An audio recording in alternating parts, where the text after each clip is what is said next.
Hello students, welcome back to our YouTube channel Aakash educator. आज की class के अंदर हम बात करने वाले हैं 11th फिजिक्स और आपका जो चैप्टर नंबर 1 चल रहा था मात्रक व विमाएं, उसका जो पार्ट सेकंड है उसकी बात करेंगे।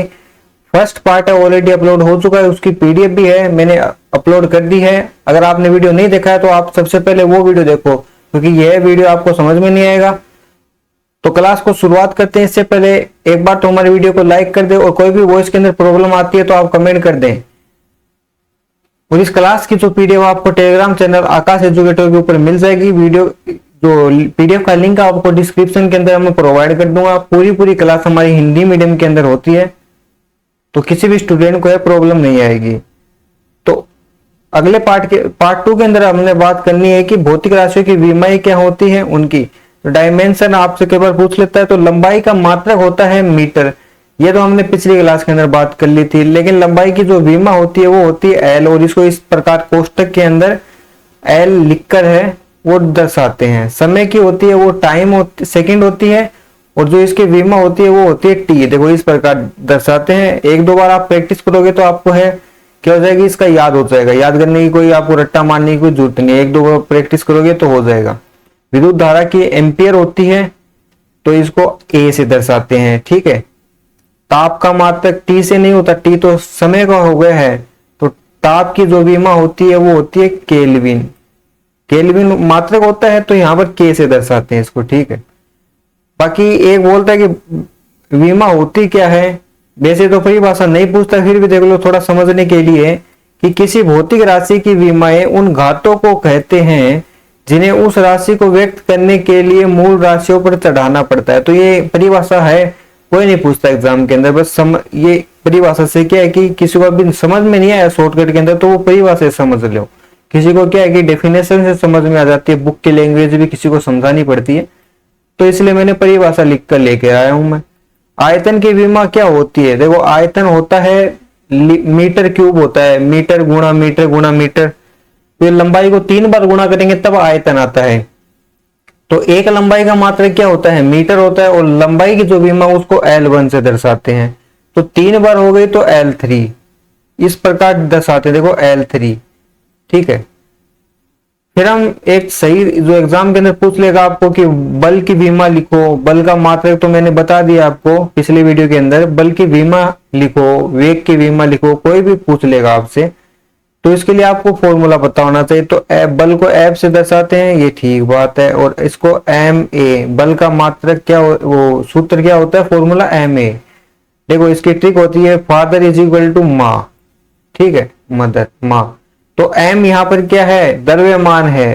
द्रव्यमान का जो मात्रक क्या होता है यहाँ पर किलोग्राम, और इसकी जो विमा है उसको एम से दर्शाते हैं। एम की पावर 1 हो गया। और ए यहाँ पर क्या है, त्वरण है।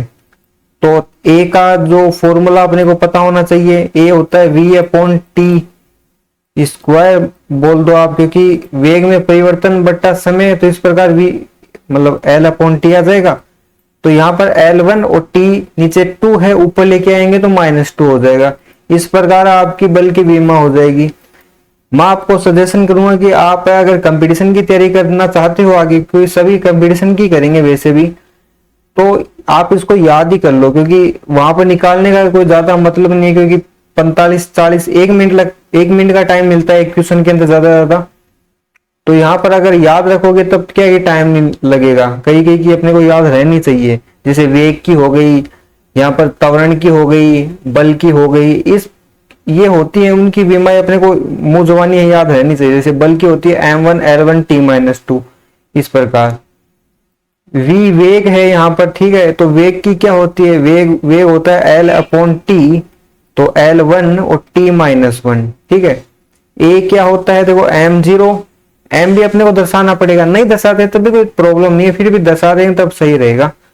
तो m0 L1 और T-2।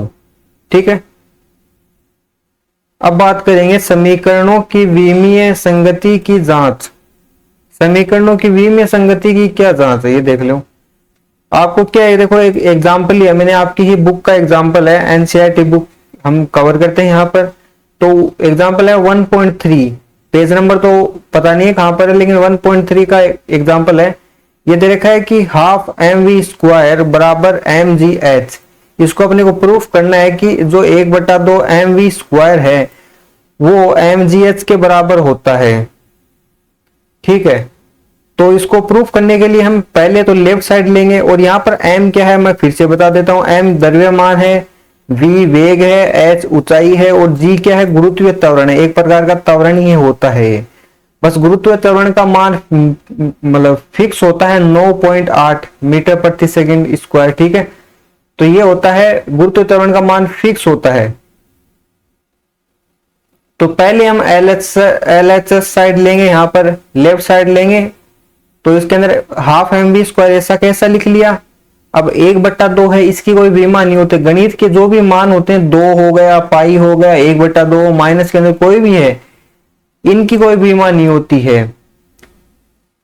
और यहां पर देखो कोस की भी बीमा नहीं होती है वैसे तो 1/2 की बीमा नहीं है। m की क्या, m द्रव्यमान है, इसको m1 लिख दिया कोष्टक। ठीक है, फिर v स्क्वायर वेग है तो हम क्या है वेग की बीमा लिखेंगे L1 t-1। मैंने आपको पहले ही बता दिया, इसको याद रख लो कि वेग की बीमा L1 t-2। अगर t-1 अगर याद नहीं है तो आप निकाल भी सकते हो, v बराबर L/t से।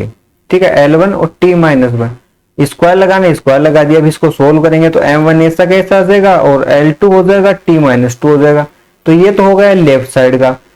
अब करेंगे हम राइट साइड की बात। तो राइट साइड के अंदर mgh है तो m द्रव्यमान है तो m1 हो गया और g गुरुत्वीय त्वरण है तो वही त्वरण की बीमा अपने को लिखनी है तो L1 t-2 लिख दिया। फिर यहाँ पर h क्या है, हाइट भी एक तरह की ऊंचाई ही होती है तो यह भी L1 लिख लिया। अब इसको क्या है सोल्व कर लेंगे थोड़ा सा। m1 हो गया और L1 यहाँ पर L2 हो जाएंगे और t-2 हो जाएगा। अब देखो LHS और RHS है आपकी इक्वल होगी। देखो RHS के अंदर m1 L2 t-2 और LHS के अंदर भी m1 L2 t-2। तो यहाँ पर ये क्या है इक्वल हो गई है। तो अपने क्या है कि ये फॉर्मूला क्या सही है, अपने को बस नीचे ये लिखना है। अब बात कर लेते हैं यहाँ पर एग्जांपल 1.5 की। तो ये एक एग्जांपल ये बोल रहा है कि एक सरल लोलक है धागे से, कोई भी देखो पत्थर वगैरह उसको लोलक बोल देते हैं, उसको धागे से बांध कर लटकाया गया। इस प्रकार कोई भी चीज से पुट्टी से धागे से बांध कर लटका दिया है और इसको क्या है, ये उसकी लंबाई L है और लोलक का द्रव्यमान M है। कोई भी द्रव्यमान होगा, कोई 100 ग्राम का 200 ग्राम का पत्थर है और जी पर निर्भर कर रहा है क्योंकि गुरुत्वीय त्वरण पर ही निर्भर करेगा क्योंकि पृथ्वी है वो गुरुत्वीय त्वरण से अपने को खींचती है और यहाँ पर उसको घुमा रहे हैं। तो उसका टी का आवर्तकाल वो बताना है कि कितना चक्कर करेगा। तो टी का सूत्र व्युत्पन्न करो। सूत्र क्या है वैसे तो टी बराबर 2π√L/g होता है। तो यहाँ पर टी का अपने को फॉर्मूला व्युत्पन्न करना है। तो टी का मान है वो किसके ऊपर डिपेंड कर रहा है, देखो समानुपाती का चिन्ह लगा दिया। तो टी का मान है वहां पर L के ऊपर डिपेंड कर रहा है तो L की पावर x लिख दिया, G पर भी कर रहा है तो G की पावर y लिख दिया, M पर भी कर रहा है तो M की पावर z लिख दिया। फिर t बराबर लेके आएंगे तो यहाँ पर समानुपाती नियतांक किया जाएगा और L की पावर x, G की पावर y, M की पावर z आ गया। ठीक है, अब यहाँ पर t क्या है, एक तरह का आवर्तकाल टाइम है और टाइम की बीमा क्या होती है, t1 होती है। तो L0, M0 और t1 लिख दिया। ठीक है, बराबर ऐसा कैसा और k की कोई बीमा नहीं है क्योंकि नियतांक का तो इसका कोई फिक्स मान होता है मैथ के अंदर है तो इनकी कोई बीमा नहीं होती है, नियतांक की कोई भी बीमा नहीं होती है। L की पावर x है तो यहाँ पर L1 लिख दिया और कोष्टक के ऊपर फिर x लगा दिया। यहाँ पर G क्या है, गुरुत्वीय त्वरण है तो त्वरण की बीमा क्या होती है, L1 t-2 और यहाँ पर कोष्टक के ऊपर y लगा दिया। और M यहाँ पर क्या है, द्रव्यमान है तो M1 और यहाँ पर ऊपर z लगा दिया। फिर L0 M0 t की पावर 1 हो गया, इक्वल लगा दिया और यहाँ पर इसको सोल्व करेंगे तो L की पावर 1 था, इसको गुणा करेंगे तो x आ जाएगा और यहाँ पर 1 था और y। तो जब ये क्या हो कि आधार सेम होते हैं और पावर अलग अलग होती है तो क्या होता है, आधार सेम होते हैं तो वो घाते हैं वो जुड़ जाती है। ठीक है, मैथ के अंदर आपने पढ़ा होगा। तो L की पावर x प्लस y हो गया और M पहले ले लिया है तो M की पावर z हो गया और t की पावर -2। तो जब ये आप यहाँ पर हम तुलना करेंगे तो 0 बराबर x प्लस y हो जाएगा और यहाँ पर देखो m की पावर 0 है तो m की पावर यहाँ पर z है तो यहाँ पर z हो जाएगा और t की पावर यहाँ पर 1 है तो 1 है और यहाँ पर t की पावर -2y है तो -2y हो जाएगा। अब जब इनको हल करेंगे तो देखो y का मान तो सिंपली हमारे पास ये आ गया, देखो 2 को नीचे रख देंगे तो यहाँ पर -1/2 तो y का मान आ जाएगा। अब जब x प्लस y का योग 0 है तो इसका मतलब y -1/2 है तो x का मान 1/2 होगा, तभी तो दोनों का योग 0 होगा। वाक्य आप समीकरण के अंदर y का मान रखोगे तो x का मान 1/2 आ जाएगा और z का मान सिंपली अपने को मिल गया है 0 है। अब इस इक्वेशन 1 के अंदर रखेंगे, देखो इक्वेशन 1 ये रही, इक्वेशन 1 के अंदर हम इसका मान रखेंगे x का, y का और z का, तो कैसा कैसा और l की पावर 1/2, g की पावर -1/2 और m की पावर 0, तो किसी की पावर 0 होती है तो उसका मान 1 आ जाता है और t ऐसा कैसा बराबर k ऐसा कैसा और रूट l/g आ गया। ठीक है, 1/2 का मतलब होता है रूट, ठीक है, और g नीचे चला गया क्योंकि g की पावर -1/2 और कोई भी को माइनस से प्लस बनाना है तो उसको नीचे ले जाएंगे तो प्लस बन जाएगा। और k का यहाँ पर मान होता है 2 होता है, वो आगे चलकर हम बात करेंगे, आपका 6वां चैप्टर आएगा उसके अंदर बात करेंगे। तो t बराबर 2 रूट l/g है, ये फॉर्मूला हो गया आवर्तकाल के अंदर। तो ये आपका जो चैप्टर नंबर 1 है मात्रक व मापन, उसकी जो थ्योरी है वो पूरी कंप्लीट हो गई है। दो पार्ट अपने लिए 2 वीडियो के अंदर हमने इसको कंप्लीट कर दिया है।